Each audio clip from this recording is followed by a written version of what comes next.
World champs, baby! It doesn't get any better than that. Thus, we get the rewind started with a hearty congratulations to the U.S. women, World Cup holders for the first time since 1999. Celebrate, but don't go overboard, because Monday is your only soccer summer breather until, well, let's see, August.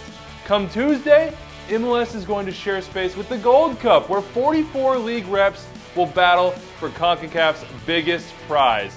The Supporters' Shield and playoff position are at stake, folks, so these July games are critical to how teams finish in October.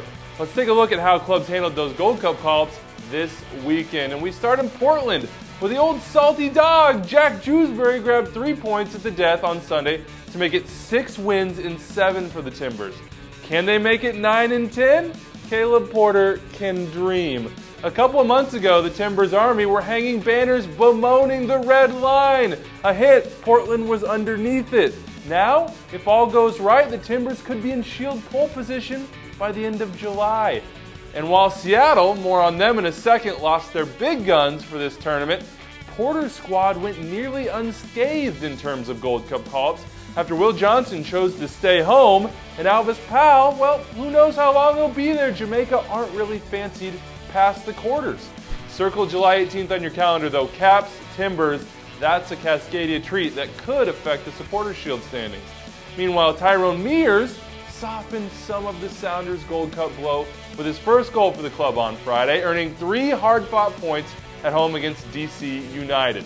Seattle need more of that, with Clint Dempsey and Brad Evans likely gone for the entire month should the U.S. make a final run, and Marco Papa and Guatemala a good bet for the knockout stages. Oh, and some guy named Obafemi Martins is still recovering from injury.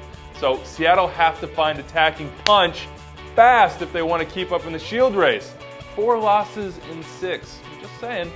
Out east, Toronto FC are fortunate to have games in hand. Unfortunately, this weekend's trip to LA wasn't particularly encouraging, with Robbie Keane running amok and Jovinko finding breathing room hard to come by.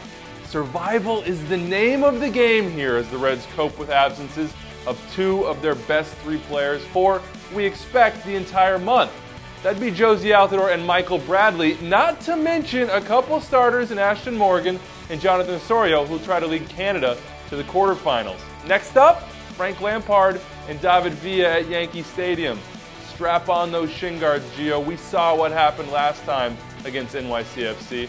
Last but not least, our Real Salt Lake, who couldn't stop Kaká from scoring or seeing red for that stomp in a 1-1 home draw over the weekend. Gone for July, Kyle Beckerman, Nick Raimondo, Alvaro Saborio, DeMar Phillips, and Elias Vasquez. That's basically the spine of the team outside Javi Mo.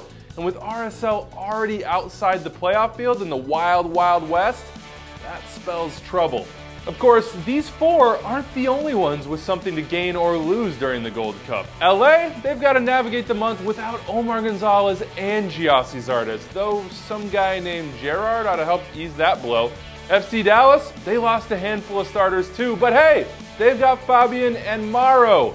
How's the Gold Cup going to affect your team? Your thoughts go in the comment section below, and remember, MLSsoccer.com has you covered as the summer of soccer continues.